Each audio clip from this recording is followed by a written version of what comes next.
En Wolof, les gens parlent de borom ñaari tur yi. Donc c'est un phénomène que nous n'acceptons pas. Et c'est un pays constitué en tout cas de croyants, plus de 99,50% de croyants,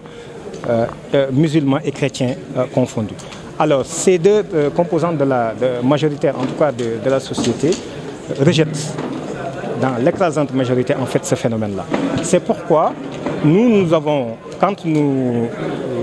avons été informés de l'agenda qui est en train d'être déroulé dans ce pays, nous sommes allés voir en fait ces autorités-là, les informer de cette situation. Mais bien sûr, nous avons fait les 45 départements. Nous sommes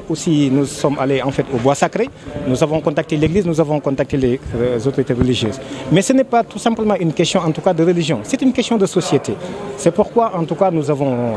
aussi contacté les syndicalistes, en tout cas les partis politiques, la majorité comme l'opposition. Nous avons aussi contacté le groupe Benno Bokk Yakaar. Nous avons contacté aussi en fait le groupe Liberté et Démocratie. En fait, tout le Sénégal. Parce qu'en fait c'est une question qui nous interpelle tous, qui nous préoccupe tant. Alors maintenant nous allons déposer une proposition de loi. Déjà la mouture est déjà prête.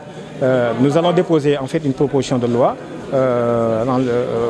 à l'Assemblée nationale en vue d'obtenir en tout cas cette loi-là. Pour tout simplement, puisque le président dit qu'il n'est pas favorable, le gouvernement n'est pas favorable, donc le peuple aussi, les autorités aussi, comprennent en fait cette loi-là, c'est fini pour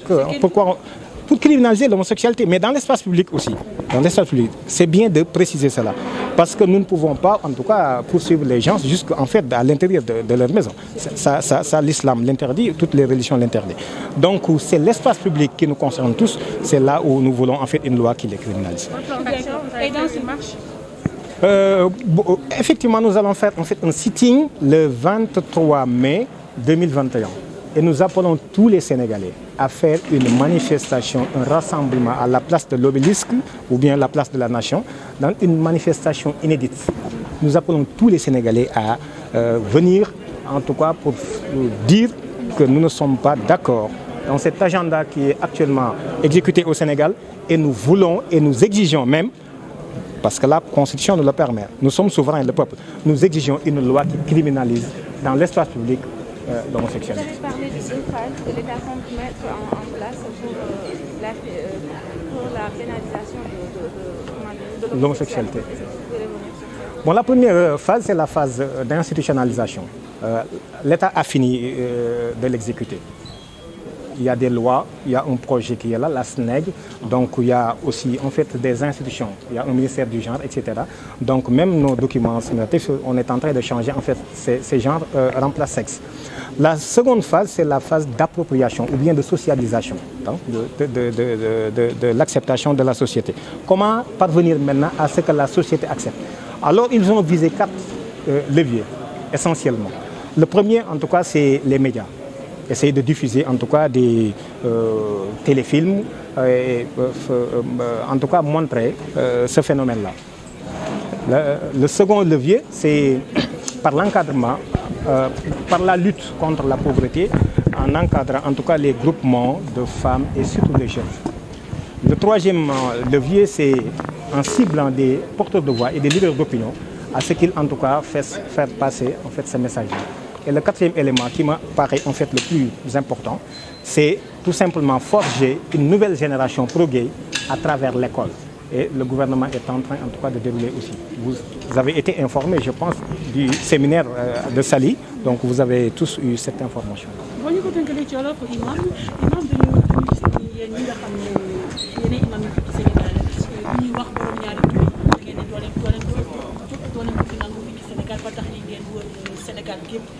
Sensibiliser képp koo xam ne d'accord ci ngir taxawal benn pétition proposition de loi criminalisée li nga xam ne moom société du Sénégal doo ci dem. waaw ànd sàmm jikko yi tey lu ëpp juróom fukki mbootaay seq ko bi ñu yégee ni Nations Unies dafa bëgg dugal ay yenn àq ak yelleef yoo xam ni boolewu ko woon ci déclaration universelle des droits de l'homme te mbirum minorité yi lañ koy faral di tuddee góor jigéen yi bokk ci ak yeneen ak yeneen.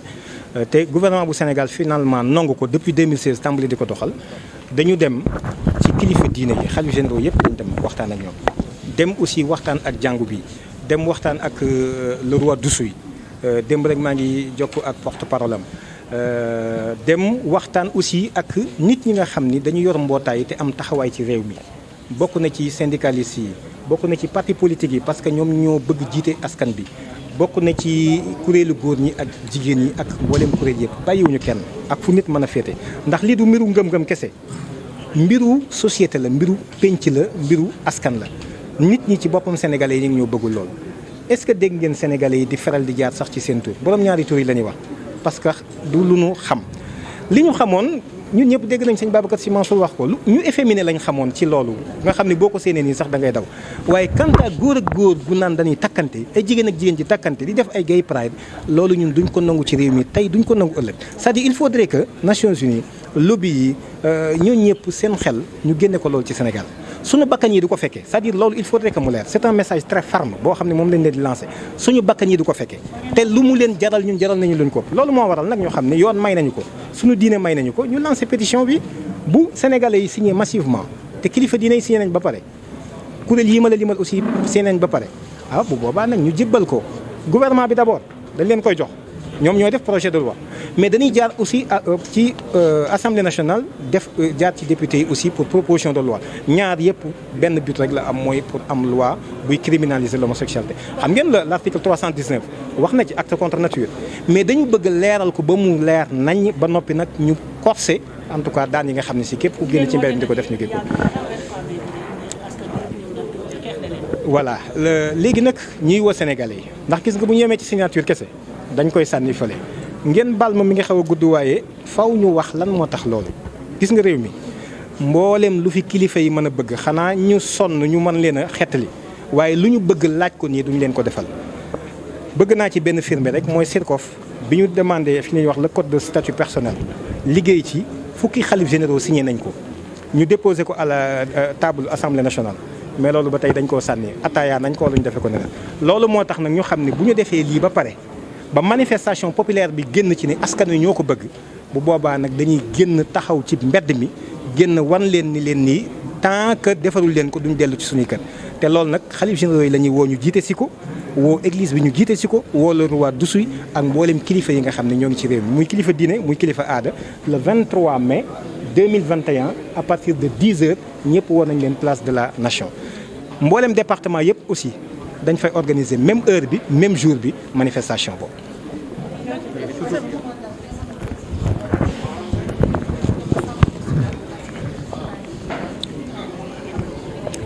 lañ ci docu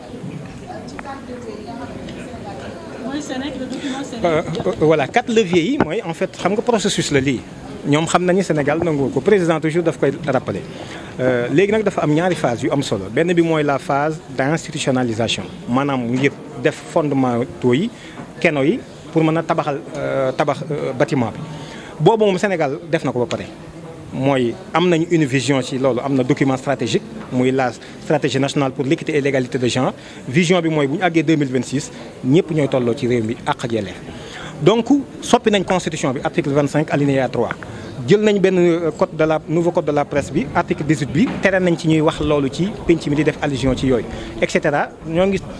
taxawal aussi benn ministère boo xam ne ministère du genre la tàmbali soppi aussi suñu këyit yi loolu kon phase boobu weesu nañ ko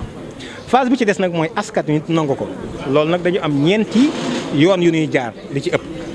benn bi mooy dañuy jaar ci nit ñi am kaddu am baat ñu xam leen ci réew mi am ñu rey ci ñoom ñooñu fexe ba message yooyu ñu koy jàllale. beneen bi ñu fexe ba jaar ci théâtre yi film yi su ko defee film bi da ngay gis wala théâtre bi kenn ku ci wane jàmbaar ba noppi doon góor jigéen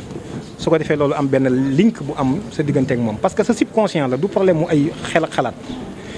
troisième élément bi mooy ci xeex gi ni xeex ndóol ndax xam nga ku ñàkk tooñ la ñun nag ginnaaw dañoo classé ñu ndóol dañuy ñëw jàppale la mais pour ma jàppale la da ngay nangu lii nangu lii nangu lii nangu lii. quatrième élément bi nag mooy nag nañ tabaxaat sax ay nit ñu bees loolu nag ci école bi lañ ko mën a jaare maanaam tabax ay ndaw ñoo xam ni danañ comprendre effectivement lan mooy ak ngóor jigéen ku bëgg sax mën nga ci dugg ndax dañ ñoo waxoon rek man góor laa yow jigéen nga waaye nit ki dañ ko war a bàyyi ci yëg-yëgu boppam ak gis-gisu boppam lu mu ci bëgg a doxal mu doxal ko donc ñeenti leviers yooyu la ñuy jaar te bii tamit Sénégal sori na ci. C'est moi qui vous remercie.